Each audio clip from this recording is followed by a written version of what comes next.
Elle n'était qu'une simple marchande de fleurs, jusqu'à ce qu'elle croise le chemin d'un homme mystérieux. Il semblait pauvre, mais cachait un secret capable de changer son destin à jamais. Ce qui avait commencé comme une aide innocente s'est vite transformé en quelque chose d'intense et de dangereux. Si vous aimez les histoires d'amour et de romance, regardez jusqu'au bout, vous ne le regretterez pas. Abonnez-vous à cette chaîne et laissez votre commentaire en disant « D'où vous écoutez cette belle histoire, nous continuons ». Le matin commençait toujours de la même façon. Léa se réveillait avant le lever du soleil, les doigts encore engourdis par le froid de l'aube, et se rendait dans le petit jardin à l'arrière de la maison où elle cultivait ses fleurs. Des roses, des lys, des marguerites, des tournesols, chacune traitée avec le soin de celle qui savait que de là viendrait la subsistance de la journée. Elle n'avait pas grand-chose, mais elle avait cela. Et cela devait être parfait. Le marché de Sarlat-la-Canéda s'étendait le long de la rue droite tous les mercredis et samedis, transformant le centre historique en une mer de couleurs, de voix et de mouvements. Léa installait son étal toujours au même endroit, près de l'église Saint-Sacerdoce, là où l'ombre des vieux bâtiments protégeait les fleurs du soleil brûlant de 10 heures du matin. Cela faisait 7 ans qu'elle faisait cela. 7 ans depuis qu'elle avait compris qu'elle devait grandir trop vite, qu'il n'y avait pas de temps pour être jeune, que quelqu'un devait tenir les rênes d'une maison qui menaçait de s'effondrer chaque semaine. Son père rentrait parfois à la maison. D'autres fois, non. Quand il arrivait, il portait avec lui l'odeur du vin de table bon marché et des promesses qui ne se réalisaient jamais. Il disait qu'il allait changer, qu'il allait trouver un travail, qu'il allait arrêter. Léa ne le croyait plus. Elle avait appris à ne plus croire il y a longtemps. Elle avait aussi appris à cacher sa honte quand il apparaissait au marché, titubant entre les étals, demandant de l'argent à ses connaissances, faisant de cet espace qui était le sien une scène pour l'humiliation qu'elle tentait d'éviter chaque jour. Mais en ce matin d'avril, Léa n'y pensait pas. Elle pensait seulement à organiser ses compositions, à vérifier si les pétales étaient fermes, si les tiges avaient assez d'eau. Elle pensait à bien vendre, à mettre de côté suffisamment pour payer les factures en retard, à faire fonctionner les choses pour une semaine de plus. C'était ainsi que cela marchait, un jour à la fois, une vente à la fois, une respiration à la fois. C'est alors qu'elle remarqua un mouvement inhabituel à l'étal d'à côté. Monsieur Marcel, qui vendait des légumes depuis plus longtemps qu'elle n'était au monde, n'était pas là. À sa place se tenait un homme qui, de toute évidence, ne savait pas ce qu'il faisait. Grand, les épaules larges, les cheveux sombres légèrement ébouriffés, vêtu d'une chemise en coton simple et d'un jean délavé. Il essayait d'organiser des caisses de tomates, mais il le faisait de travers, les empilant d'une manière que quiconque s'y connaissait savait que tout s'écroulerait en quelques minutes. Léa observa un instant, curieuse. Il n'était pas courant de voir de nouveaux visages ici. Le marché avait ses personnages fixes, ses rythmes connus. Cet homme était une note dissonante, et il y avait autre chose, quelque chose qu'elle ne parvenait pas bien à définir, mais qui attirait l'attention. C'était peut-être sa façon de bouger, hésitante, mais pas maladroite. Comme quelqu'un qui essayait d'apprendre quelque chose de nouveau, pas comme quelqu'un de perdu. Ou c'était peut-être ses mains, grandes, fortes, mais avec une propreté qui ne collait pas avec quelqu'un qui passait ses journées à manipuler de la terre et des légumes. Elle détourna le regard. Ce n'était pas ses affaires. Chacun s'occupait du sien, et elle avait assez de soucis sans ajouter des inconnus à sa liste. Mais 10 minutes plus tard, quand la pile de caisses s'effondra exactement comme elle l'avait prévu, éparpillant des tomates sur les pavés, il fut impossible de ne pas regarder. L'homme jura à voix basse, se baissa pour tout ramasser, et c'est alors qu'il s'aperçut qu'elle l'observait. Ses yeux rencontrèrent les siens. Ils étaient marrons, profonds, avec une intensité qui la prit au dépourvu. Il sourit, un peu gêné, un peu amusé par sa propre incompétence. « Ce n'est pas mon fort, visiblement », dit-il d'une voix grave, polie, avec une diction qui ne collait pas non plus au décor. Léa hésita, puis elle soupira. Elle s'approcha, s'accroupit à ses côtés et commença à ramasser les tomates, vérifiant lesquelles pouvaient encore être vendues. « Il faut empiler de bas en haut des plus grosses aux plus petites », expliqua-t-elle sans le regarder, « et laisser de l'espace entre les caisses, sinon le poids fait tout tomber. »« C'est logique, » répondit-il, observant ses mains travailler avec précision. « Merci. » Elle ne répondit pas. Elle finit d'organiser ce qui pouvait être sauvé, se leva, essuya ses mains sur sa jupe en coton imprimé et retourna à son étal. Elle sentit son regard accompagner ses pas. Elle l'ignora. Les jours suivants, il continua d'apparaître, et Léa continua de le remarquer. Pas parce qu'elle le voulait, mais parce qu'il était impossible de ne pas le faire. Il apprenait trop vite. Il observait les autres marchands avec une attention sincère, posait des questions intelligentes, ajustait ses techniques, mais il gardait cet air de quelqu'un qui n'était que de passage, pour qui tout cela était temporaire, et il continuait de la regarder chaque fois qu'il pensait qu'elle ne le voyait pas. C'est le samedi suivant qu'il engagea enfin une vraie conversation. Léa attachait un bouquet de lys blanc quand il apparut à côté de l'étal, les mains dans les poches, l'expression décontractée. « Puis-je vous demander quelque chose ?» Elle leva les yeux, méfiante. « Ça dépend de la question. Comment faites-vous pour que vos fleurs durent si longtemps ? Mes légumes flétrissent en 2 heures ici au soleil. » Léa faillit sourire, faillit. « Vous les mouillez avant de les apporter ou seulement en arrivant ?»« En arrivant. »« Alors c'est là le problème. Il faut les préparer dès l'aube. Ça ne sert à rien d'essayer de sauver ce qui a déjà commencé à mourir. » Il acquiesça, pensif. « C'est logique. C'est ainsi pour tout, n'est-ce pas? Il faut du soin dès le début. » Il y avait quelque chose dans sa façon de dire cela qui poussa Léa à le regarder vraiment pour la première fois. Ce n'était pas une conversation sur les plantes, c'était sur autre chose, quelque chose qu'elle ne parvenait pas à déchiffrer. « Comment vous appelez-vous » demanda-t-il, brisant le silence qui s'était installé. « Léa. C'est un joli prénom, il vous va bien. » Elle sentit la chaleur monter dans son cou. Elle détourna le regard, faisant semblant d'être occupée par ses fleurs. « Et vous, Adrian? Vous n'êtes pas d'ici, n'est-ce pas ?» Il sourit. Mais il y avait quelque chose de prudent dans ce sourire. « Non, je suis arrivé il y a peu de temps. Je découvre la ville. Et vous avez décidé de travailler sur un marché ? » J'ai décidé d'apprendre comment les choses fonctionnent vraiment, loin d'où j'étais avant. Léa n'en demanda pas plus. Elle avait l'impression qu'il fuyait quelque chose, ou qu'il se cachait. Ce n'était pas rare. Beaucoup de gens arrivaient à Sarlat-la-Canéda en voulant recommencer, en voulant laisser le passé derrière eux. Elle-même le ferait, si elle le pouvait, s'il y avait un endroit où aller. Dans les semaines qui suivirent, la présence d'Adrien devint constante. Pas envahissante, mais présente. Il aidait Léa à monter son étal quand il arrivait tôt. Il portait les caisses lourdes sans qu'elle le demande. Il écartait les clients importuns avec une politesse ferme qui fonctionnait mieux que n'importe quelle brusquerie. Et il parlait. Il parlait de la ville, des gens, de combien tout était différent ici. Il lui posait des questions sur sa vie, mais d'une manière qui ne semblait pas indiscrète, juste sincèrement curieuse. Léa résista au début. Elle gardait ses réponses courtes, ses sourires contenus, une distance de sécurité. Mais il y avait quelque chose chez Adrien qui rendait difficile de maintenir cette froideur. C'était peut-être sa façon de l'écouter vraiment, comme si chacun de ses mots comptait, ou sa façon de la regarder, pas comme les autres hommes, avec cet intérêt brut et direct, mais avec quelque chose de plus délicat, de plus respectueux, comme si elle était quelqu'un qui valait la peine d'être connu. Et peu à peu, sans s'en rendre compte exactement, Léa commença à attendre ces moments. Elle commença à remarquer quand il n'était pas là. Elle commença à garder des histoires en tête pour les lui raconter quand il apparaîtrait. Elle commença à se coiffer différemment les matins de marché. C'était effrayant de s'en rendre compte. Car Léa s'était promis de ne s'engager avec personne. Elle n'avait pas le temps, pas la structure émotionnelle, pas de place dans sa vie pour des complications.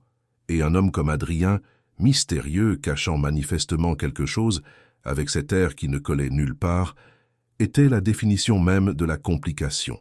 Mais le cœur ne demandait pas la permission de ressentir, et le sien commençait déjà à éprouver des choses qu'il n'aurait pas dû. Un soir, après que le marché s'était vidé et que les derniers clients étaient repartis, Adrien aida Léa à démonter l'étal. Ils travaillaient en silence, un rythme coordonné qu'ils avaient développé sans se concerter. Quand ils eurent fini, il ne partit pas immédiatement comme il le faisait d'habitude. « Léa » l'appela-t-il, la voix plus basse que d'ordinaire.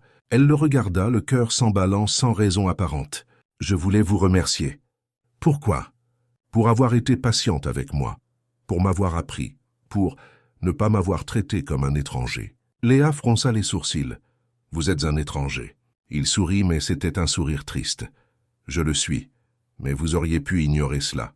Vous auriez pu me laisser me débrouiller seul.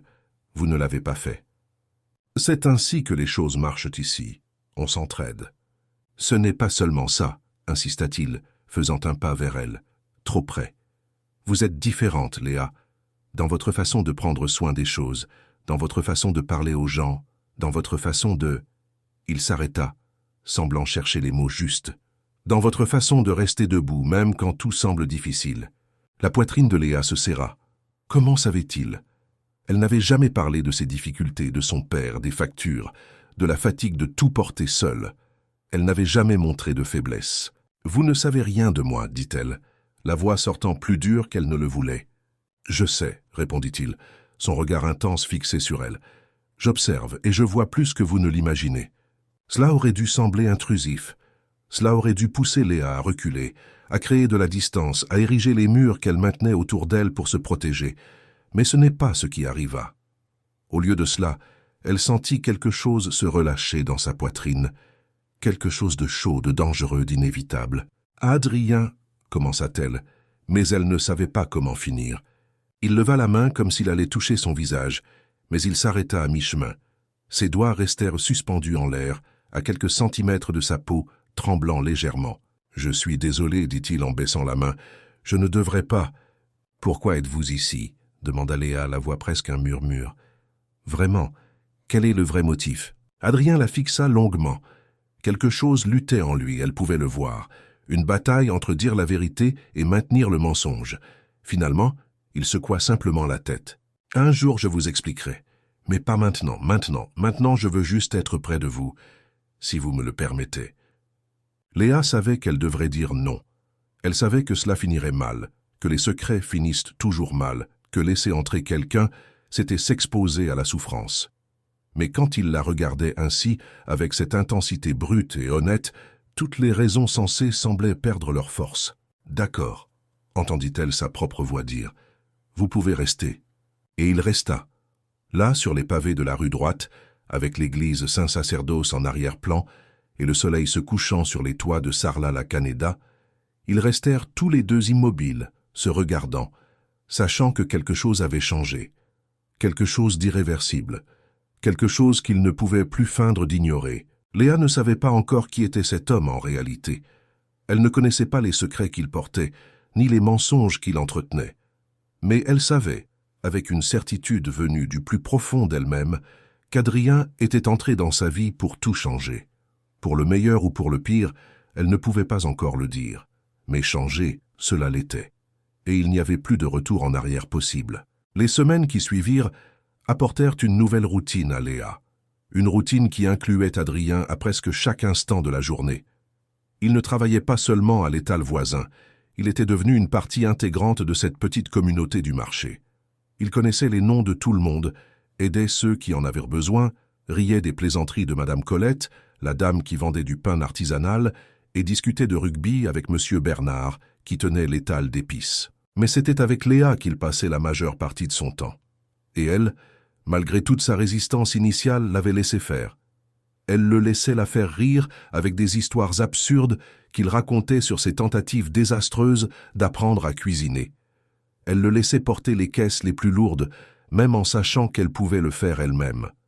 Elle laissait leurs doigts se frôler quand ils se passaient des objets, laissait leur regard s'attarder plus que nécessaire. C'était dangereux. Léa le savait. Mais c'était aussi la première fois depuis des années qu'elle se sentait légère. La première fois qu'elle se réveillait le matin et qu'il y avait autre chose que des obligations qui l'attendaient. Il y avait Adrien.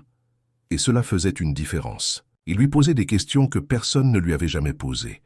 Sur ses rêves, sur ce qu'elle ferait si elle pouvait choisir n'importe quoi au monde, sur ce que cela faisait d'avoir ce don avec les fleurs. Et Léa, qui avait appris à tout garder pour elle, commença à parler. Elle commença à raconter comment sa mère était morte quand elle avait 15 ans, la laissant seule avec un père qui ne savait pas s'occuper de lui-même. Comment elle avait commencé avec juste un petit parterre dans le jardin et avait transformé cela en une affaire qui faisait vivre la maison. Comment c'était fatigant, mais que c'était à elle, et que cela signifiait quelque chose.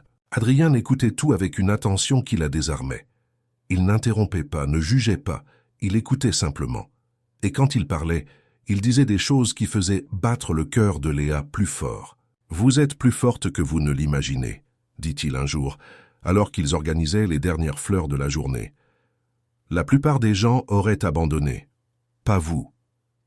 Je n'avais pas le choix, répondit Léa, essayant de paraître détachée. On a toujours le choix. Vous avez choisi de vous battre. Cela en dit long sur qui vous êtes. Elle voulut détourner le regard, mais elle ne put pas. Il y avait quelque chose dans la façon dont il la voyait qui lui donnait envie de croire à ses paroles, envie de croire qu'il ne s'agissait pas seulement de survie, mais d'une véritable force. La proximité entre eux grandissait chaque jour, mais Adrien ne franchissait jamais certaines limites. Il n'essayait jamais de la toucher de manière inappropriée, ne forçait jamais l'intimité. Mais la tension était là, palpable, intense. Dans les silences qui se prolongeaient, dans les regards qui en disaient plus que les mots, dans la façon dont son corps réagissait quand il se tenait trop près. Léa ne savait plus si elle pouvait continuer à prétendre que ce n'était que de l'amitié. Le tournant eut lieu un mercredi matin. Le marché était bondé, le mouvement intense. Léa servait une cliente quand elle vit une silhouette titubante s'approcher. Son estomac se noua. Non, pas ici, pas aujourd'hui. Mais son père ne choisissait pas ses jours. Il apparaissait quand il le voulait, toujours au pire moment possible. Étienne Morel avait été un bel homme autrefois. Léa le savait par les vieilles photos. Mais l'alcool avait tout dévoré. La beauté, la dignité, tout reste d'amour-propre.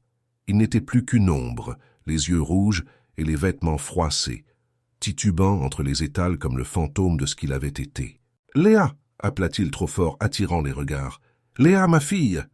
Elle ferma les yeux une seconde, essayant de rassembler ses forces.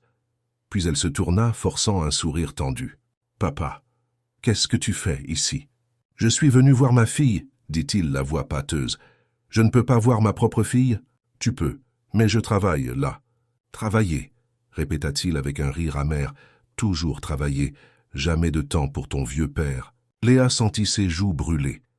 Elle sentait les regards autour, les gens qui observaient. Madame Colette détournait les yeux avec pitié. Monsieur Bernard secouait la tête d'un air réprobateur. Cela arrivait parfois, mais ce n'était jamais moins humiliant. « Papa, s'il te plaît, dit-elle tout bas, pas maintenant. »« J'ai juste besoin d'un peu d'argent, continua-t-il en s'approchant. Juste un peu. Pour payer une dette. C'est important, Léa. Je t'ai donné de l'argent la semaine dernière. Tu avais dit que tu chercherais du travail. Et j'ai cherché. Mais les temps sont durs, tu sais comment c'est. » Non, dit Léa, la voix plus ferme. Quelque chose en elle s'était lassé. Lassé des mensonges, lassé des excuses, lassé de soutenir un homme qui n'essayait même pas de s'aider lui-même. « Je ne te donnerai plus d'argent, papa. » Son visage changea. Le masque de pathétisme tomba, laissant place à quelque chose de plus dur, de plus laid. « Comment ça ?»« J'ai dit non, tu dois arrêter ça. Tu dois te prendre en main. »« Je suis ton père !» cria-t-il, et maintenant tout le monde regardait. « Tout ce que tu as, c'est moi qui te l'ai donné. Cette maison, cette vie, tout. Tu ne m'as rien donné, » répondit Léa, la voix tremblante mais ferme. Des années de colère contenue commençaient à déborder. « J'ai tout construit toute seule. Pendant que tu étais au bar, j'étais ici, à travailler, à faire vivre la maison, à payer tes dettes. » Sa main se leva. Léa vit le mouvement mais n'eut pas le temps de réagir. Elle se préparait à l'impact quand un bras puissant s'interposa, saisissant le poignet d'Étienne en plein vol. « Adrien, je crois qu'il vaut mieux que vous partiez, monsieur, » dit-il d'une voix basse, mais avec une autorité qui fit taire tout le monde alentour. Étienne tira sur son bras, mais Adrien ne lâcha pas. Les yeux de l'homme plus âgé s'écarquillèrent, non de peur, mais de quelque chose ressemblant à de la reconnaissance, comme s'il voyait soudainement quelque chose qui ne devrait pas être là. « Vous » commença Étienne, mais sa voix s'éteignit. « Partez » répéta Adrien, « avant que je n'appelle quelqu'un. » Il y eut un moment de tension. Puis Étienne recula, le visage contracté par la rage et autre chose, de la honte peut-être. Il cracha par terre, murmura quelque chose d'inintelligible et s'éloigna, titubant dans la rue. Léa tremblait. Elle tremblait de rage, d'humiliation, de soulagement. Les larmes brûlaient derrière ses yeux, mais elle refusait de les laisser couler. Pas ici, pas devant tout le monde. « Tout va bien, dit doucement Adrien, sa main toujours sur son bras. Il est parti. « Que j'ai besoin de... » commença Léa, mais sa voix faillit. Elle avait besoin de sortir de là. Elle avait besoin d'être loin de tous ces regards pitoyables. Sans réfléchir, elle se tourna et commença à marcher. Loin de l'étal, loin du marché, loin de tout. Elle entendit Adrien appeler son nom, mais elle ne s'arrêta pas. Elle ne pouvait pas s'arrêter. Si elle s'arrêtait, Elle s'effondrerait. Elle arriva à la place de la Liberté, assez loin de l'agitation du marché. Elle s'appuya contre le mur d'un vieux bâtiment, essayant de contrôler sa respiration, essayant de refouler ses larmes. C'est alors qu'elle sentit sa présence derrière elle. Adrien, qui l'avait suivie, qui la suivait toujours. « Vous n'auriez pas dû faire ça », dit Léa, la voix étranglée. « Je le devais », répondit-il en se plaçant à ses côtés. « Personne ne mérite d'être traité ainsi, surtout pas vous. Vous ne comprenez pas. Cela va se répéter, il revient toujours. Il en veut toujours plus et je ne parviens jamais à dire non assez longtemps. Aujourd'hui, vous l'avez fait. Et regardez ce que ça a donné. Il a voulu me frapper, devant tout le monde. Mais il ne l'a pas fait. Je ne l'ai pas laissé faire. Et je ne le laisserai plus jamais faire. » Léa le regarda enfin, les larmes finissant par s'échapper. « Pourquoi cela vous importe-t-il autant?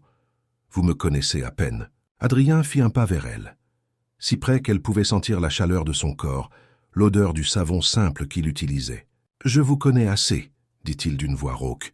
« Assez pour savoir que vous méritez quelqu'un qui vous protège, qui vous voit, qui comprend à quel point vous êtes incroyable. » Le cœur de Léa battait si fort qu'elle était sûre qu'il pouvait l'entendre. Il se passait quelque chose là, quelque chose qui allait au-delà des mots, au-delà de la logique, quelque chose qui pulsait dans l'air entre eux, impossible à ignorer. « Adrien » murmura-t-elle, mais elle ne savait pas quoi dire ensuite. Il leva la main lentement, lui laissant le temps de reculer si elle le souhaitait. Mais Léa ne recula pas. Elle laissa ses doigts toucher son visage, essuyant une larme qui coulait. Le contact était doux, presque révérencieux. « Vous n'êtes pas seul, » dit-il. « Plus maintenant. » Et alors, comme si c'était la chose la plus naturelle au monde, elle se pencha en avant et appuya son front contre sa poitrine. Adrien l'enveloppa de ses bras, la serrant avec une fermeté qui disait qu'il ne la laisserait pas tomber. Léa ferma les yeux, s'autorisant pour la première fois depuis des années à être soutenue, à être faible, à ce qu'on prenne soin d'elle. Ils restèrent ainsi de longues minutes, dans le silence de la place, avec les cloches de la cathédrale marquant l'heure au loin. Quand Léa s'écarta enfin, il y avait quelque chose de différent entre eux. Une ligne avait été franchie, et il n'y avait pas de retour en arrière possible. Ce soir-là, Adrien insista pour la raccompagner chez elle. Elle protesta, dit qu'elle n'en avait pas besoin, mais il n'accepta pas. Ils marchèrent dans les rues pavées de Sarlat, côte à côte, dans un silence confortable. Quand ils arrivèrent devant la maison simple de Léa, une bâtisse ancienne de 2 étages à la peinture écaillée et aux fenêtres de bois, il s'arrêta. « Demain, c'est samedi, » dit-il. « Après le marché, j'aimerais vous emmener quelque part. »« Où ça ?»« C'est une surprise. Vous me faites confiance ?» Léa aurait dû dire non. Elle aurait dû garder ses distances, protéger son cœur. Mais quand elle regarda ses yeux marrons, ce visage qui était devenu si familier en si peu de temps, elle ne put dire qu'une chose. « Je vous fais confiance. » Le sourire qu'il lui adressa fut comme un lever de soleil. « Alors à demain. » Il se tourna pour partir, mais Léa lui retint le bras. Adrien se retourna, surpris. Elle fit un pas en avant, se dressa sur la pointe des pieds et l'embrassa sur la joue. Ce fut rapide, chaste, mais suffisant pour faire s'emballer leurs 2 cœurs. « Merci, dit-elle tout bas, pour aujourd'hui, pour tout. » Adrien leva la main, toucha l'endroit où elle l'avait embrassé comme s'il voulait garder cette sensation. Puis il acquiesça, incapable de parler. Léa entra dans la maison, le cœur battant, les joues brûlantes, quelque chose de chaud et d'effrayant croissant dans sa poitrine. Dehors, Adrien resta immobile un long moment, regardant la maison, la fenêtre de sa chambre où une lumière venait de s'allumer. Il savait qu'il s'impliquait trop. Il savait que plus il se rapprochait, plus ce serait difficile quand la vérité éclaterait enfin. Mais il ne pouvait pas s'arrêter. Léa était devenue quelque chose de plus grand qu'un plan, plus grand qu'une mission. Elle était devenue la seule chose qui comptait vraiment. Et c'était à la fois la meilleure et la pire chose qui pouvait arriver. Le samedi s'éveilla sous un ciel d'un bleu impossible, sans aucun nuage. Léa se réveilla avec des papillons dans l'estomac, une sensation qu'elle n'avait pas ressentie depuis l'adolescence. Elle choisit une robe simple en coton fleuri, la plus belle qu'elle possédait, et attacha ses cheveux en une queue de cheval lâche qui laissait quelques mèches encadrer son visage. Le marché passa comme dans un brouillard. Léa parvenait à peine à se concentrer sur les ventes, sur les clients, sur quoi que ce soit d'autre que l'anticipation de ce qui viendrait après. Adrien était là, travaillant comme d'habitude, Mais il y avait quelque chose de différent dans sa façon de la regarder aujourd'hui, une intensité plus grande, une promesse silencieuse. Quand le dernier étal fut démonté et que les derniers marchands furent repartis, Adrien s'approcha. Il portait les mêmes vêtements simples que d'habitude, mais il avait coiffé ses cheveux en arrière et affichait une expression mêlant nervosité et détermination. « Prête ?» demanda-t-il. « Où allons-nous ?»« Vous allez voir. » Il l'emmena par la rue droite, passant devant les églises médiévales et les vieux hôtels particuliers, jusqu'à ce qu'ils arrivent dans une ruelle étroite que Léa connaissait mais n'avait jamais explorée. Au bout de la ruelle se trouvait une porte en bois usée. Adrien la poussa, révélant un jardin caché. Léa retint sa respiration. C'était une petite oasis au milieu de la cité historique. Des arbres frondueux créaient de l'ombre sur des bancs de pierre couverts de mousse. Des parterres sauvages débordèrent de fleurs qui poussaient manifestement sans intervention humaine, mais qui créaient pourtant une harmonie parfaite. Au centre, une fontaine ancienne laissait couler une eau cristalline. Le son était presque hypnotique. « Comment avez-vous trouvé cet endroit ?» demanda Léa émerveillée. « En explorant. J'aime marcher dans la ville à l'aube quand il n'y a personne dans les rues. J'ai découvert cela il y a quelques semaines et j'ai pensé à vous. » Elle se tourna pour le regarder. « Pourquoi avez-vous pensé à moi ? Parce que vous aimez les belles choses qui poussent toutes seules, qui n'ont besoin de personne pour leur dire comment elles doivent être. » Quelque chose se serra dans la poitrine de Léa. La façon dont il la voyait, dont il parvenait à traduire en mots des choses qu'elle-même ne savait pas nommer, était à la fois réconfortante et effrayante. Adrien la guida vers l'un des bancs de pierre près de la fontaine. Il avait apporté un sac d'où il sortit du pain, du fromage, des fruits, un petit pique-nique improvisé. « Vous aviez prévu cela » dit Léa, ne pouvant cacher son sourire. « Prévu ? À peine. Mais je voulais faire quelque chose de spécial. » Ils mangèrent dans un silence confortable, écoutant l'eau de la fontaine et le chant des oiseaux cachés dans les arbres. C'était étrange de voir à quel point la présence d'Adrien était devenue familière si rapidement, comme s'il avait toujours été là, attendant d'être découvert. « Puis-je vous demander quelque chose ?» dit Léa après un moment. « Toujours. Pourquoi êtes-vous réellement ici, à Sarlat, à travailler sur un marché? Vous ne ressemblez pas à quelqu'un qui fait cela d'habitude. » Adrien se tendit. Elle vit le changement immédiat dans son langage corporel.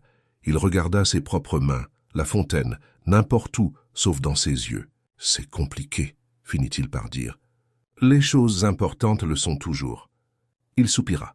« J'étais dans un endroit où je ne pouvais pas être moi-même, où tout ce que je faisais, tout ce que je disais, était filtré par ce que les gens attendaient de moi. J'en ai eu assez.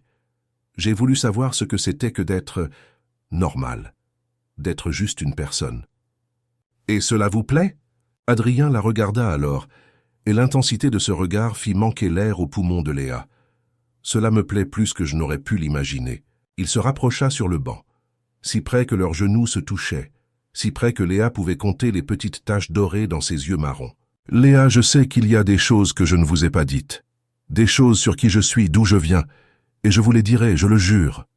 Mais avant de le faire, j'avais besoin que vous me connaissiez vraiment, sans filtre, sans attente. »« Je vous connais, » dit-elle, la voix presque un murmure. « Vous me connaissez ? Je connais l'homme qui aide tout le monde au marché sans rien attendre en retour, qui écoute les histoires de Madame Colette avec patience, qui me défend quand j'en ai besoin, qui me regarde comme si je comptais. »« Vous comptez, » dit Adrien, levant la main pour toucher son visage. « Plus que vous ne l'imaginez. » Son pouce traça la ligne de la mâchoire de Léa, lentement, comme s'il mémorisait chaque détail. Elle ferma les yeux, s'autorisant à ressentir ce contact, cette attention, ce soin que personne ne lui avait jamais accordé auparavant. Quand elle ouvrit les yeux, Adrien était encore plus près, leur visage à quelques centimètres. Elle pouvait sentir son souffle mêlé au sien. « Puis-je » demanda-t-il, la voix rauque. Léa ne faisait pas confiance à sa propre voix pour répondre. Elle acquiesça simplement. Le baiser commença doucement, presque avec hésitation. Leurs lèvres se rencontrèrent avec précaution, explorant. Mais alors, quelque chose s'enflamma. Léa posa sa main sur sa nuque, l'attirant plus près, approfondissant le baiser. Adrien l'enveloppa de ses bras, la serrant comme si elle allait disparaître s'il lâchait prise. C'était différent de tout ce que Léa avait connu. Ce n'était pas seulement physique, bien que son corps tout entier réagisse d'une manière qui la faisait trembler. C'était plus profond. C'était comme si deux pièces égarées s'étaient enfin emboîtées. Quand ils se séparèrent, ils étaient tous deux essoufflés. Adrien appuya son front contre le sien, les yeux fermés, comme s'il essayait de s'ancrer dans la réalité. « Je ne vous attendais pas, dit-il tout bas. Je ne m'attendais pas à ressentir cela. Moi non plus. Mais je le ressens, et cela change tout. » Léa voulut demander ce que cela changeait exactement, mais elle n'en eut pas le courage. Elle avait peur de la réponse. Elle avait peur que ce qu'il cachait soit trop grand, trop impossible à surmonter. Au lieu de cela, elle l'embrassa de nouveau. Et encore, comme si elle pouvait préserver ces moments, comme si elle pouvait arrêter le temps pour que rien de mal ne puisse les atteindre. Mais le temps ne s'arrête pas. Et les vérités trouvent toujours un moyen de sortir. La révélation eut lieu 3 jours plus tard, un mercredi matin. Léa organisait ses fleurs quand elle remarqua un mouvement inhabituel sur la place. Des voitures noires, des gens en costume, des caméras. Quelque chose d'officiel se passait. « Qu'est-ce que c'est » demanda-t-elle à Madame Colette. « C'est le nouveau président de la région » répondit la femme enthousiaste. « Il vient visiter les marchés populaires, voir comment vit le peuple. On dit qu'il est jeune, beau, issu d'une famille traditionnelle, un de Beaumont. » Léa sentit un frisson lui parcourir l'échine. Elle ne savait pas pourquoi, mais quelque chose ne lui semblait pas juste. Le groupe officiel s'approchait, entouré de gardes du corps et de conseillers. En tête, un homme de grande taille, dans un costume sombre parfaitement coupé, saluait la foule. Un homme qui semblait à l'aise avec toute cette attention, avec tout ce pouvoir. Un homme aux yeux marrons et aux cheveux sombres. Adrien? Non, ce n'était pas possible. Mais c'était lui. C'était lui, sans sa chemise en coton simple, sans son jean délavé. C'était Adrien, mais ce n'était pas lui. C'était une autre version de lui. Une version qui commandait cet espace avec une autorité naturelle, qui souriait aux caméras avec l'aisance de celui qui est né pour cela. Ses yeux balayèrent le marché et s'arrêtèrent exactement sur elle. Léa vit le moment où il l'aperçut. Elle vit son expression changer, son sourire faiblir pendant une fraction de seconde. L'inquiétude traversait ses yeux qu'elle avait embrassés 3 jours plus tôt. Il commença à marcher vers elle. « Non, non, non, non. »« Léa » appela-t-il, mais sa voix sonnait différemment, plus formelle, plus distante. Elle fit un pas en arrière, instinctivement. Autour, tout le monde observait. Certains commençaient déjà à chuchoter, à rassembler les pièces du puzzle. « Vous » commença-t-elle, mais sa voix faillit. « Laissez-moi vous expliquer, » dit Adrien, qui qu'il soit, en s'approchant. « S'il vous plaît. »« Expliquez quoi? Que vous avez menti? Que tout n'était que mensonge? » Ce n'était pas un mensonge. Rien de ce que j'ai ressenti n'était un mensonge. Une journaliste s'approcha, micro au poing, avec les yeux avides de celle qui a flairé une histoire. « Monsieur le président de Beaumont, cette dame est-elle une connaissance ?» Adrien, le président de Beaumont, regarda la journaliste avec une froideur que Léa ne lui avait jamais connue. C'est d'ordre privé. Mais le mal était fait. Les caméras étaient braquées sur eux. Les questions commençaient à fuser. Et Léa comprit, avec une clarté douloureuse, ce qui s'était passé. Il n'avait jamais été juste Adrien, un homme voulant échapper à ses responsabilités. Il était Adrien de Beaumont, issu d'une des familles les plus puissantes de la région. Un homme de pouvoir, d'influence, d'argent. Un homme qui s'était déguisé, qui avait menti, qui s'était approché d'elle en prétendant être quelqu'un d'autre. « Vous vous êtes servi de moi, » dit Léa, la voix tremblante. « Tout cela n'était qu'une expérience sociale pour vous. Vous êtes venu jouer aux pauvres pour voir ce que ça fait. »« Non !» Adrien essaya de lui toucher le bras, mais Léa se dégagea comme si ce contact la brûlait. « Ce n'était pas comme ça. Je suis venu parce que j'avais besoin de comprendre. J'avais besoin de voir de mes propres yeux. » « Voir quoi? Comment vivaient les gens comme moi? À quel point nous sommes pittoresques? »« Vous voir, dit-il, la voix forte, désespérée. Puis il réalisa que tout le monde écoutait et baissa le ton. « Je suis venu pour vous voir. Depuis le premier jour, c'était vous. » Léa sentit les larmes la brûler, mais elle refusait de pleurer ici. Pas devant les caméras, pas devant lui. « Vous voulez savoir ce que je vois ?» dit-elle, la voix tranchante. « Je vois un homme qui a menti dès la première seconde, qui a construit toute une relation sur des mensonges, qui m'a fait confiance, qui m'a fait ressentir des choses tout en cachant qui il était réellement. J'allais vous le dire, je prévoyais de vous le dire. Quand? Après m'avoir fait tomber encore plus amoureuse, après vous être assuré que j'étais assez prise au piège pour ne plus pouvoir partir, le mot resta suspendu entre eux. Amoureuse. Léa n'avait pas réalisé qu'elle allait le dire, mais une fois prononcé, il ne pouvait être repris. Et à l'expression sur le visage d'Adrien, il avait parfaitement compris ce que cela signifiait. « Léa, s'il vous plaît », supplia-t-il, et il y avait quelque chose de si sincère dans cette demande que pendant une seconde, elle faillit céder. Presque. « Non, dit-elle fermement, je ne sais pas qui vous êtes. Je croyais le savoir, mais je ne le sais pas, et je ne veux pas le savoir. » Elle se tourna, prête à partir, mais Adrien lui saisit le bras. Doucement, mais fermement. « Lâchez-moi, dit-elle. »« Je suis la même personne, insista-t-il. Le nom est différent, les circonstances sont différentes. Mais l'homme qui était avec vous dans ce jardin, qui vous a embrassé, qui vous a promis que vous n'étiez pas seul, cet homme est réel. C'est qui je suis vraiment. » Léa regarda sa main sur son bras, puis son visage, et elle vit pour la première fois la vérité complète. Elle vit le pouvoir qu'il avait, l'abîme qui les séparait, l'impossibilité de tout cela. « Vous êtes le président de la région, » dit-elle simplement. « Je suis une marchande de fleurs. Vous avez tout ce monde autour de vous. » Elle fit un geste vers les conseillers, les gardes du corps, les caméras, et moi, j'ai un étal de fleurs et un père alcoolique. Nous ne sommes pas égaux, Adrien. Nous ne l'avons jamais été, et vous le saviez depuis le début. Rien de tout cela n'a d'importance. « Si, ça en a, » l'interrompit-elle. « Ça en a parce que vous avez choisi de mentir. Si cela n'avait vraiment pas d'importance, vous auriez été honnête dès le début. » Elle dégagea son bras et cette fois, il la laissa faire. Léa s'éloigna, ignorant les caméras, ignorant les murmures, ignorant l'homme qui l'appelait d'une voix de plus en plus désespérée. Elle ne regarda pas en arrière. Si elle le faisait, elle savait qu'elle faiblirait, et elle ne pouvait pas se le permettre. Pas quand tout ce en quoi elle avait cru se révélait être un mensonge soigneusement construit. Elle arriva chez elle essoufflée, les larmes coulant enfin librement. Elle verrouilla la porte, se laissa glisser jusqu'au sol et pleura. Elle pleura pour la trahison, pour la honte publique, pour la perte de quelque chose qui n'avait jamais vraiment été sien.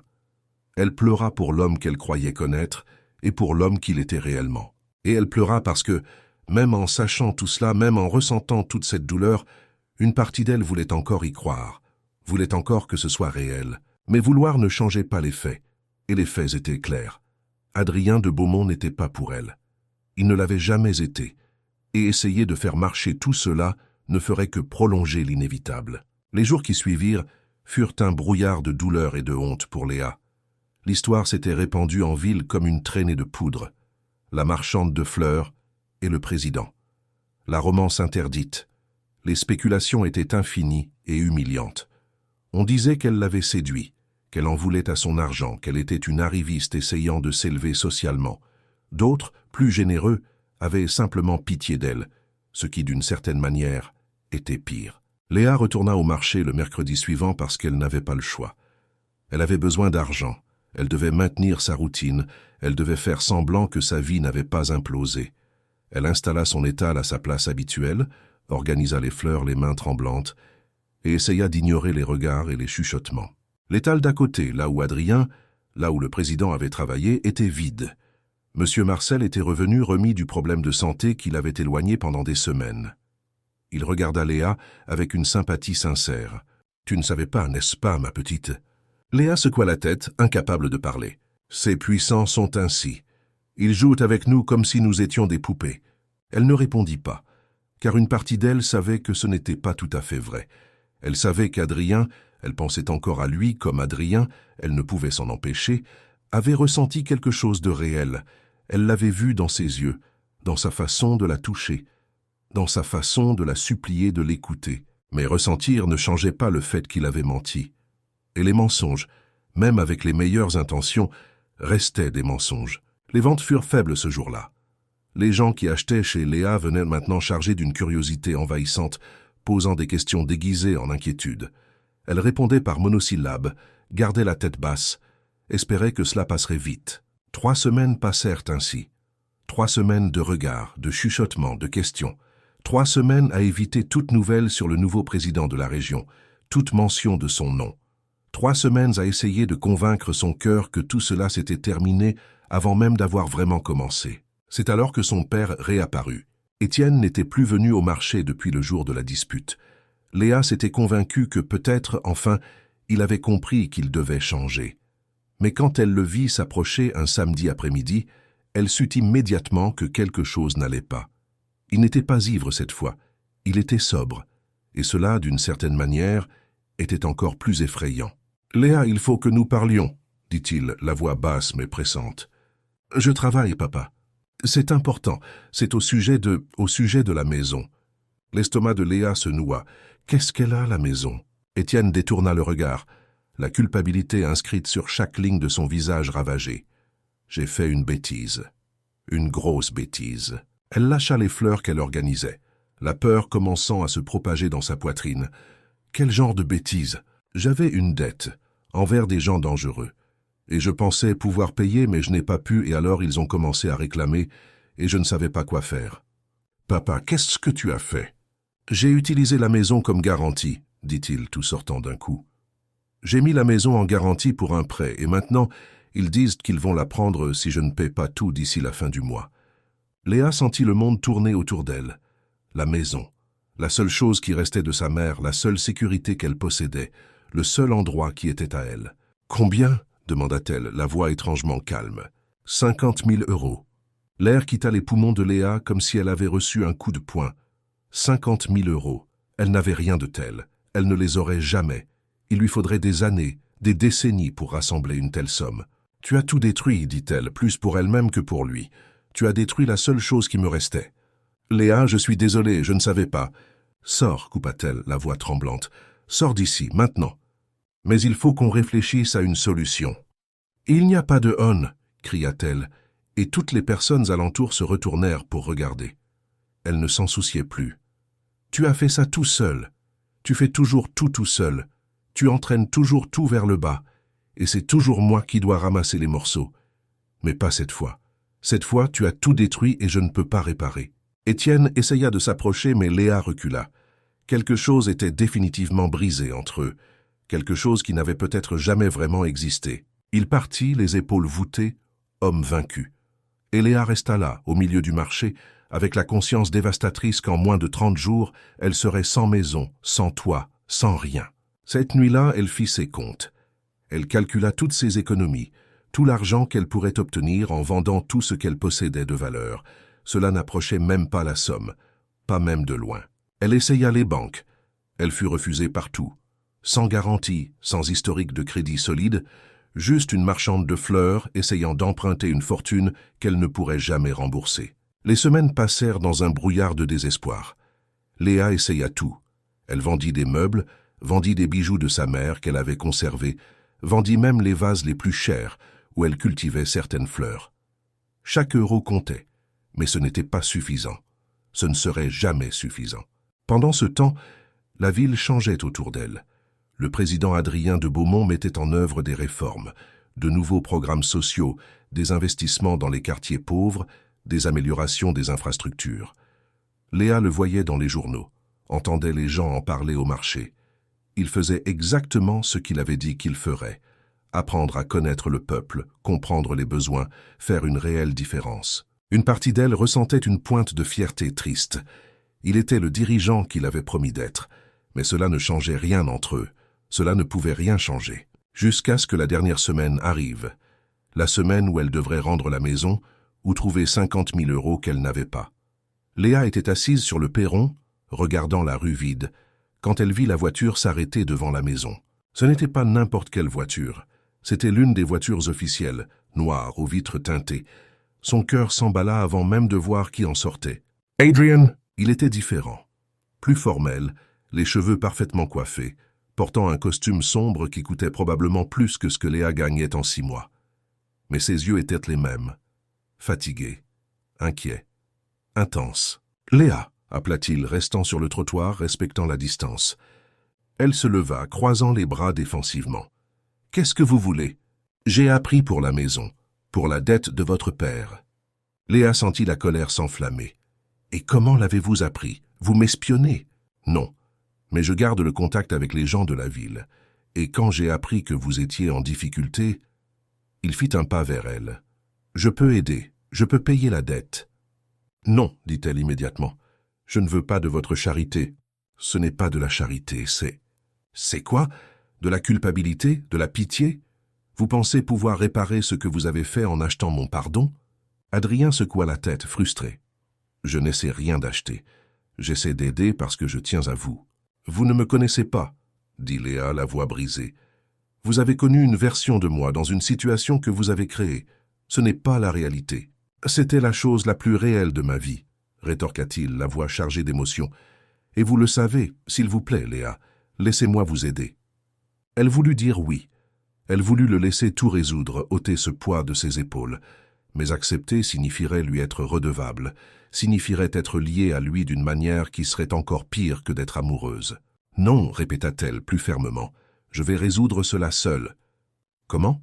Il vous reste une semaine, comment allez-vous trouver 50 000 € en une semaine? Je ne sais pas, cria-t-elle, mais je trouverai un moyen, j'en ai toujours trouvé. Adrien resta silencieux un long moment, puis il soupira, la défaite évidente dans ses épaules voûtées. Si vous changez d'avis, je ne changerai pas. Il acquiesça, monta dans la voiture et partit. Léa resta immobile sur le perron, tremblante, des larmes silencieuses coulant sur son visage. Elle venait de refuser la seule solution à son problème. Elle savait qu'elle l'avait fait.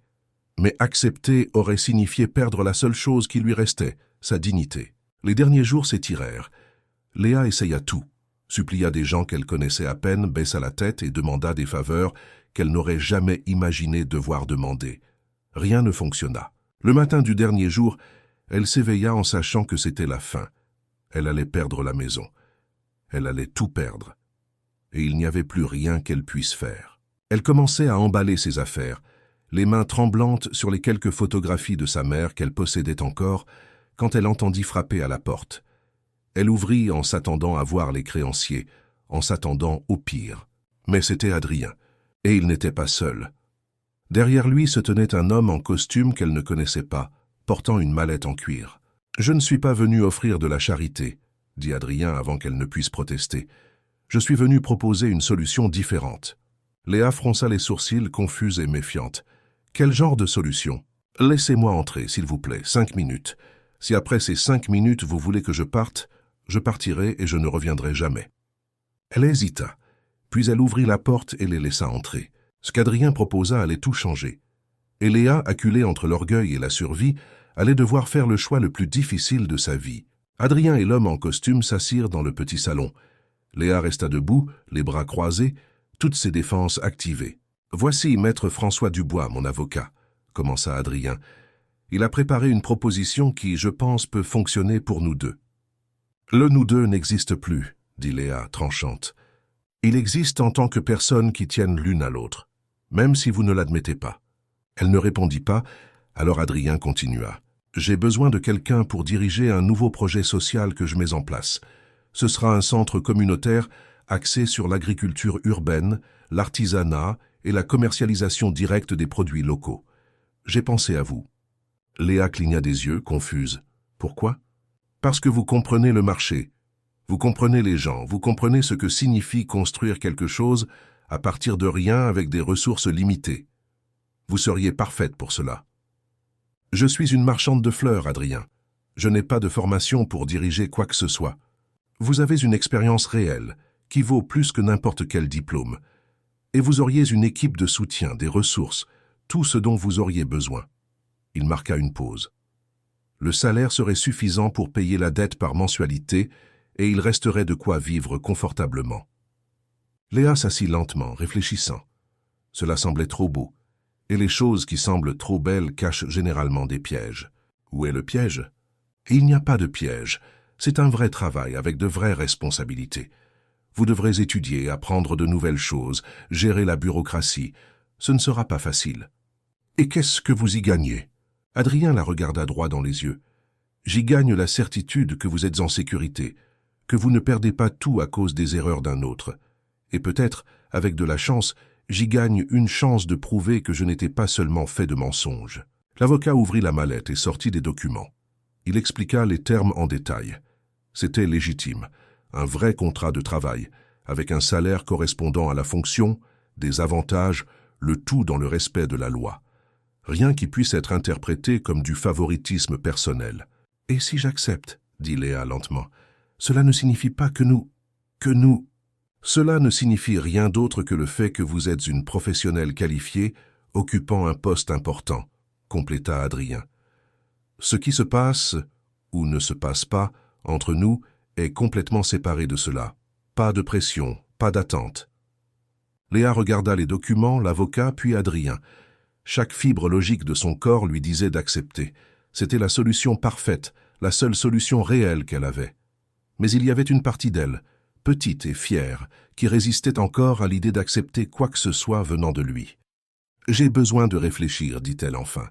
Adrien acquiesça. « Vous avez jusqu'à demain matin.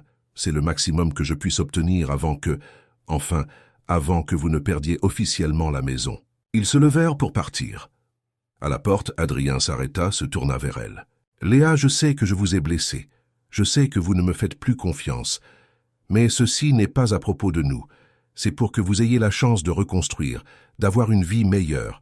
Vous le méritez. » Après leur départ, Léa resta seule avec les documents étalés sur la table. Elle lut chaque ligne 3 fois, cherchant des pièges, cherchant l'astuce. Elle ne trouva rien. Cette nuit-là, elle dormit à peine. Elle se tournait et se retournait dans son lit, pensant à toutes les possibilités. Accepter signifiait être à nouveau proche d'Adrien, travailler sur ses projets, voir ce visage qu'elle avait appris à aimer et à haïr en même temps. Mais refuser signifiait tout perdre. Tôt le matin, avant même que le soleil ne se lève, elle avait pris sa décision. Elle appela le numéro qu'Adrien avait laissé. Il décrocha à la 2e sonnerie, la voix rauque de celui qui n'avait pas dormi non plus. « J'accepte, dit-elle, mais à une condition. »« Laquelle ?»« Vous gardez vos distances. C'est professionnel, uniquement professionnel. » Il y eut un silence à l'autre bout du fil. Puis, « Si c'est ce dont vous avez besoin, alors soit, professionnel. » Une semaine plus tard, Léa commença son nouveau travail. Le centre communautaire était encore en construction, mais un bureau temporaire avait été installé dans un entrepôt rénové à la périphérie de Sarlat. L'équipe était petite, mais compétente. Une architecte, un agronome, un administrateur, une assistante sociale, et elle coordinatrice générale. Ce fut effrayant au début. Léa n'avait jamais rien géré d'autre que son propre étal, mais Adrien avait été honnête au sujet de l'équipe de soutien. Chaque membre l'aidait, lui expliquait, faisait preuve de patience face à ses doutes. Et Adrien tint parole. Il apparaissait lors des réunions officielles, mais gardait une distance respectueuse. Il la traitait avec la même courtoisie professionnelle que les autres membres de l'équipe. Il n'y avait pas de favoritisme, pas de regard prolongé, rien qui indiquait qu'ils avaient un jour été plus que des collègues de travail. Cela aurait dû être un soulagement. Mais Léa découvrit que cela faisait mal d'une manière différente. Cela faisait mal de voir Adrien être seulement poli, seulement correct, sans aucune trace de l'homme qui l'avait embrassé dans ce jardin caché. Le travail cependant l'absorbait. Léa découvrit qu'elle aimait planifier, organiser, réfléchir à des solutions créatives pour des problèmes complexes. Elle se mit à étudier le soir, empruntant des livres sur la gestion communautaire, l'agriculture urbaine, l'économie solidaire. Elle commença à comprendre ce qu'Adrien avait vu en elle, pas seulement une marchande de fleurs, mais quelqu'un avec une vision, avec une capacité de leadership. 2 mois après le début, le centre était presque terminé. C'était magnifique, un vaste espace avec des jardins partagés, des zones pour des ateliers, un marché couvert où les producteurs locaux pourraient vendre directement. C'était tout ce que Léa n'avait jamais su qu'elle voulait créer. C'est un jeudi après-midi, alors qu'elle supervisait l'installation des derniers parterres, qu'Adrien apparut, seul, sans conseiller, sans caméra. Juste lui, les mains dans les poches et l'air fatigué. « C'est en train de devenir incroyable », dit-il en regardant autour de lui. « Ça l'est », convint Léa, gardant un ton professionnel. « L'inauguration est prévue dans 3 semaines. Vous avez fait un travail excellent, mieux que je ne l'avais imaginé. J'ai eu une bonne équipe. Vous l'avez eue, mais la vision est la vôtre.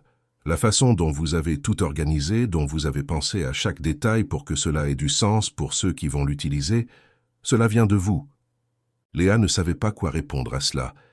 Les compliments d'Adrien la désarmaient encore d'une manière qu'il n'aurait pas dû. Il fit quelques pas, observant les plantes commençant déjà à pousser dans les parterres. « Je voulais vous montrer quelque chose, si vous avez un peu de temps. » Elle hésita. « Adrien, s'il vous plaît. Pas en tant qu'autre chose que quelqu'un voulant partager quelque chose d'important. Contre son meilleur jugement, Léa accepta. Il l'emmena dans sa voiture jusqu'à une zone rurale aux abords de la ville. Ils parlèrent peu durant le trajet, un silence chargé de non-dits.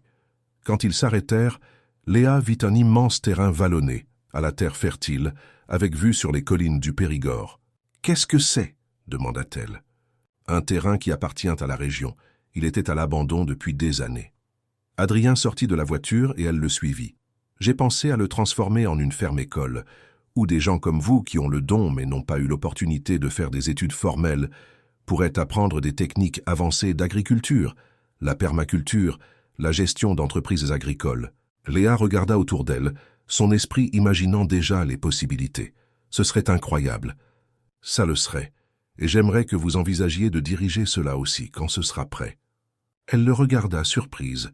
Pourquoi? Pourquoi continuez-vous à me donner ces opportunités? Adrien resta silencieux un long moment.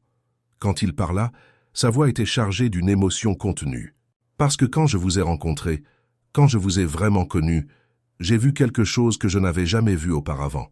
J'ai vu quelqu'un qui a construit de la beauté au milieu du chaos, qui a gardé sa dignité quand tout conspirait contre elle, qui était forte sans être dure, douce sans être faible.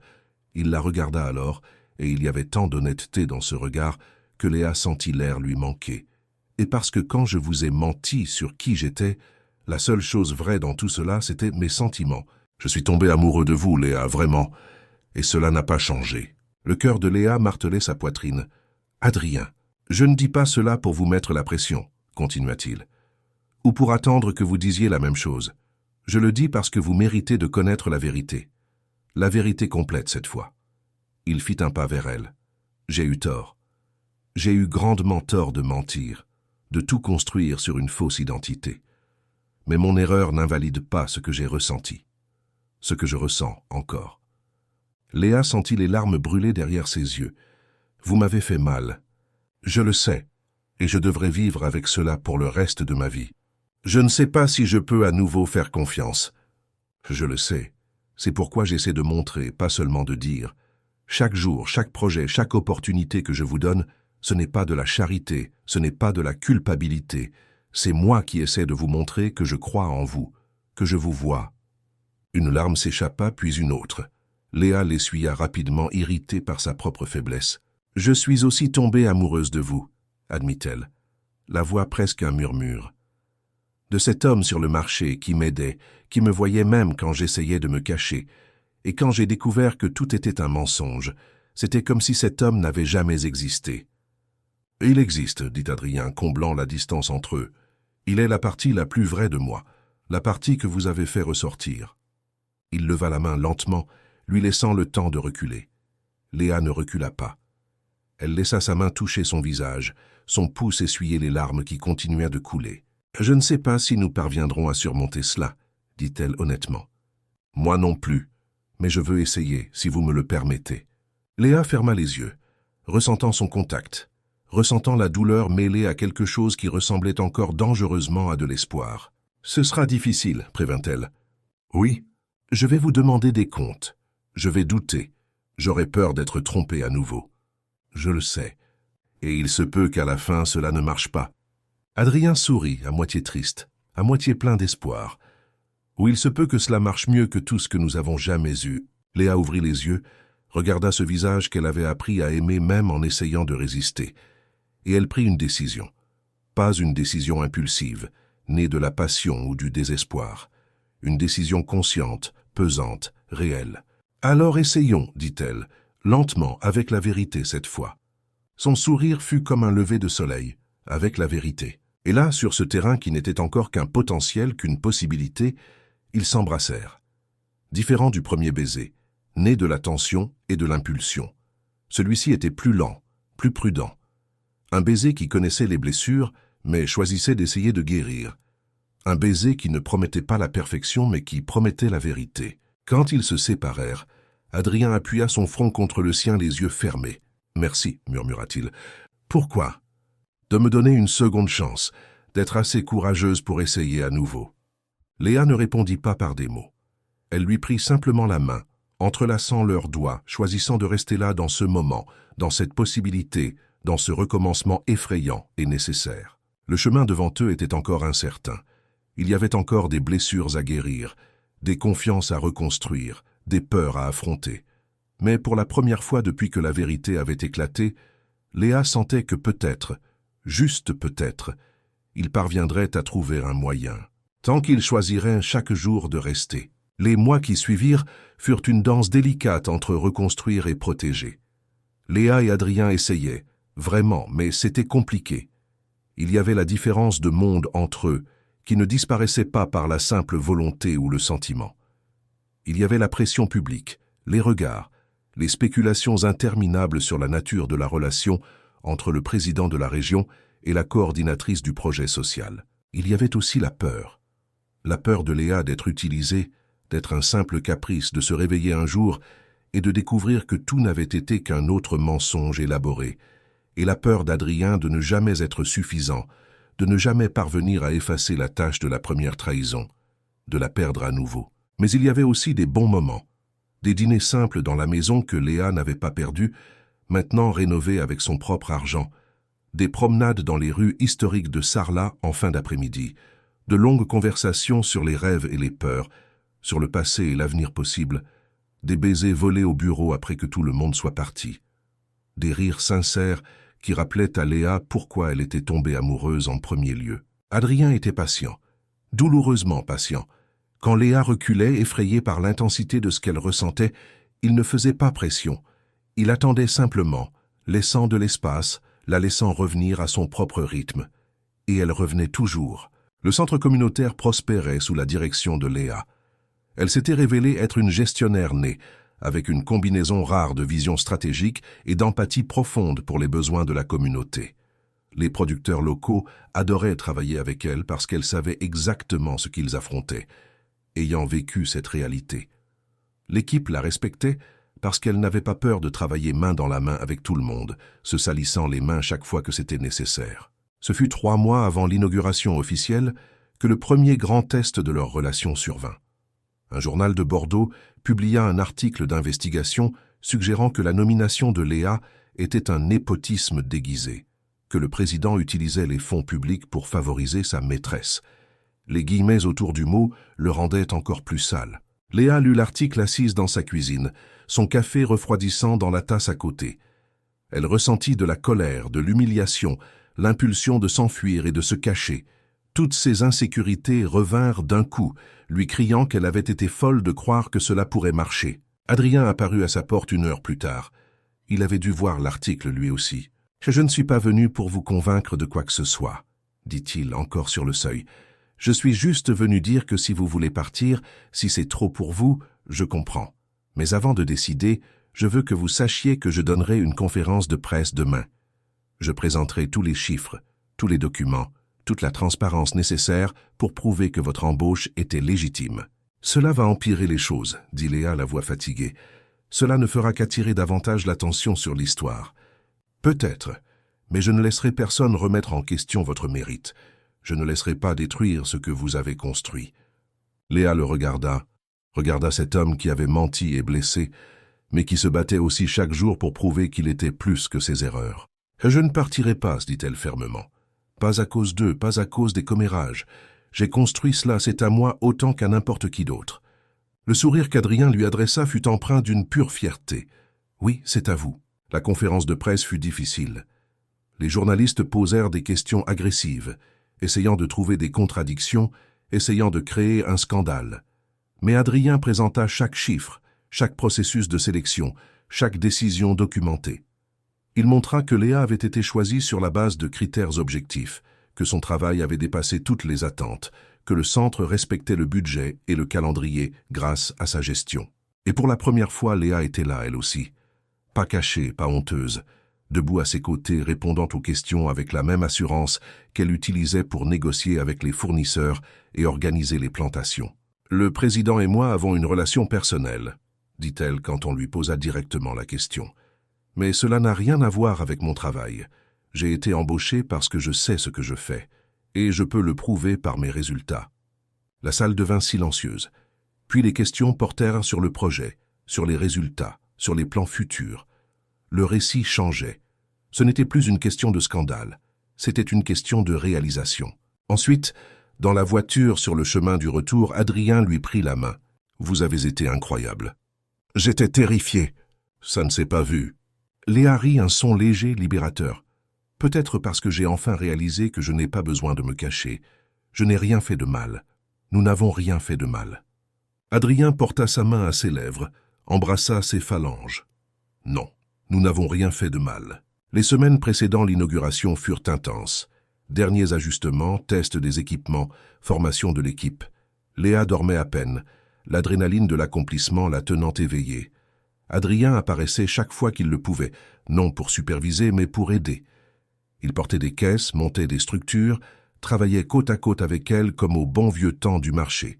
C'est lors d'une de ces nuits, alors que tout le monde était déjà parti et qu'ils étaient seuls dans le centre, que Léa s'arrêta au milieu du jardin principal et regarda simplement autour d'elle. « Qu'est-ce qu'il y a ?» demanda Adrien en s'approchant. « Je pensais, il y a un an je ne faisais que survivre. Chaque jour consistait à tenir un jour de plus. Et maintenant ?» Elle fit un geste vers l'espace autour d'eux. « Maintenant j'ai créé cela. Nous avons créé cela. » « C'est vous qui avez créé, corrigea Adrien. Je n'ai donné que les ressources. La vision est entièrement la vôtre. » Léa se tourna vers lui. « Non, vous m'avez donné plus que des ressources. Vous m'avez donné une possibilité. Vous m'avez donné la chance de croire que je pouvais être plus que les circonstances qui m'emprisonnaient. » Adrien fit un pas de plus, les yeux brillants dans la pénombre du jardin. « Et vous avez saisi cette chance et l'avez transformée en quelque chose de plus grand que tout ce que j'ai jamais imaginé. » « Adrian ?»« Non, laissez-moi parler. » Il lui prit les mains. « Depuis le premier jour où je vous ai vu sur ce marché entouré de vos fleurs, j'ai su que vous étiez spécial. Je ne savais pas à quel point. Je ne savais pas que vous alliez changer ma vie entière, me faire remettre en question tout ce que je pensais savoir sur le pouvoir, sur le but de la vie, sur ce qui compte vraiment. » Sa voix devint plus basse, plus intense. « Je vous aime, Léa. Pas comme c'était dans ce jardin, quand tout était nouveau et effrayant, mais d'une manière plus profonde, plus vraie. Je vous aime pour la femme que vous êtes, pour la force que vous avez, pour la façon dont vous choisissez de continuer, même quand il serait plus facile d'abandonner. » Les larmes coulaient librement sur le visage de Léa maintenant. « Je vous aime aussi, et cela me terrifie. » « Pourquoi ? » « Parce que c'est si grand, c'est si intense. C'est le genre d'amour qui peut me détruire si ça tourne mal. » Adrien ramena ses mains contre sa poitrine, sur son cœur qui battait à tout rompre. « Alors nous faisons en sorte que ça marche. Chaque jour, nous faisons le choix de faire en sorte que ça marche. » « Vous pensez que c'est aussi simple que cela ? » « Non, je pense que c'est la chose la plus difficile que nous ayons jamais à faire. Mais je pense aussi que cela vaut chaque seconde de difficulté. » Léa regarda ses yeux marrons qu'elle avait appris à lire, ce visage qui était devenu son foyer, et elle prit une décision. Pas une décision basée sur la peur ou l'insécurité, mais sur l'espoir, sur l'amour, sur la foi que, ensemble, ils étaient meilleurs que séparés. « Je vous choisis, » dit-elle simplement et sincèrement. « Chaque jour, je vous choisis. » Le baiser qui suivit fut différent de tous les autres. C'était une promesse et un choix. C'était le passé et l'avenir. C'était tout ce qu'ils avaient été et tout ce qu'ils pouvaient encore être. L'inauguration du centre communautaire eut lieu par une matinée ensoleillée de novembre. Des centaines de personnes vinrent, des politiciens, des journalistes, mais surtout des gens de la communauté, des producteurs, des artisans, des marchands de marché. Des gens comme Léa l'avaient été, des gens qui auraient désormais un endroit pour grandir, pour apprendre, pour prospérer. Léa fit le discours principal. Elle parla des secondes chances, de la façon dont tout le monde méritait l'opportunité de reconstruire, de recommencer. Elle parla de la dignité dans le travail, de la communauté, du pouvoir de croire en soi. Et quand ses yeux rencontrèrent ceux d'Adrien dans l'assistance, elle parla de l'amour qui naît des choix les plus difficiles, qui se construit brique par brique, même quand le terrain est instable. La célébration se prolongea toute la journée. De la musique live, de la nourriture, des démonstrations des producteurs locaux. C'était tout ce que Léa avait rêvé, et plus encore. En fin d'après-midi, alors que les dernières personnes partaient, Adrien la trouva dans le jardin principal, assise sur l'un des bancs qu'elle-même avait aidé à installer. « Fatiguée ?»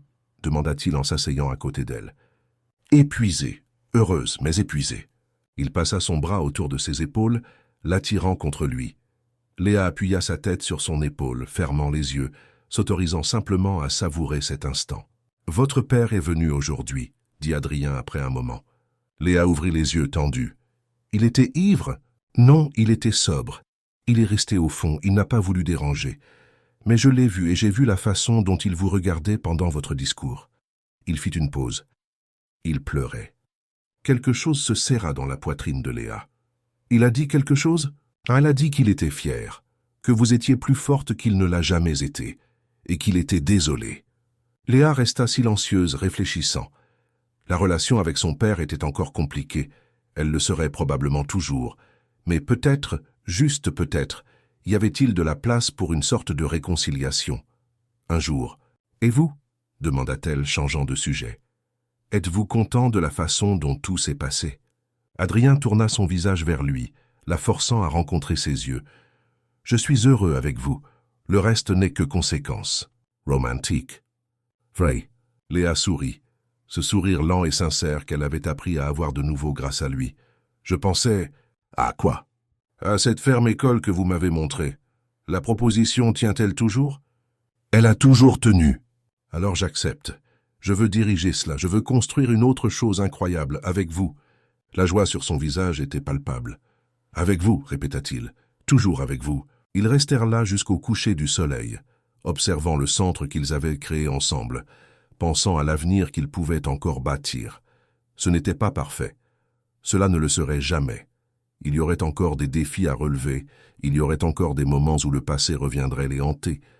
Il y aurait encore des gens qui jugeraient et critiqueraient. Mais ils savaient l'un l'autre, et ils avaient le choix, renouvelé chaque jour de rester, de se battre, d'aimer.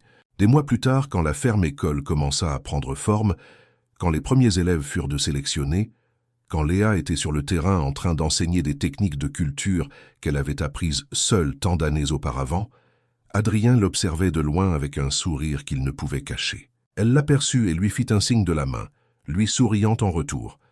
Il marcha vers elle, salua les élèves, puis prit Léa à part. « J'ai une question pour vous, dit-il. »« Je vous écoute. » Il sortit une petite boîte de sa poche. Léa retint sa respiration. « Je sais que nous ne sommes pas encore parfaits. Je sais que nous avons encore des choses à régler, des peurs à surmonter. Mais je sais aussi que je veux passer le reste de ma vie à faire cela à vos côtés. » Il ouvrit la boîte, révélant une bague simple, élégante. « Épousez-moi, Léa. Choisissez-moi chaque jour pour le reste de votre vie, comme je vous choisis. » Les larmes revinrent, comme elles revenaient toujours dans les moments importants. Mais c'étaient des larmes de bonheur cette fois. « Oui, dit-elle, riant et pleurant en même temps. « Oui, je le veux. Je vous choisis chaque jour, aujourd'hui et pour toujours. » Quand il lui passa la bague au doigt et l'embrassa là au milieu de la terre fertile qu'ils cultivaient ensemble, entouré d'élèves qui applaudissaient et riaient, Léa ressentit quelque chose qu'elle n'avait jamais connu auparavant. La paix, la plénitude, la certitude qu'elle était enfin là où elle devait être, avec l'homme qu'il avait vu quand elle-même ne parvenait plus à se voir, avec l'homme qui avait menti et s'était racheté, avec l'homme qui prouvait chaque jour que l'amour n'est pas seulement un sentiment, mais un choix conscient de rester. Et Léa choisissait de rester, aujourd'hui et tous les jours à venir. Car certaines histoires ne commencent pas de manière parfaite. Certaines commencent par des mensonges et de la douleur, par des peurs et des insécurités. Mais les meilleures histoires, celles qui valent la peine d'être racontées, sont celles où deux personnes choisissent, malgré tout, de construire quelque chose de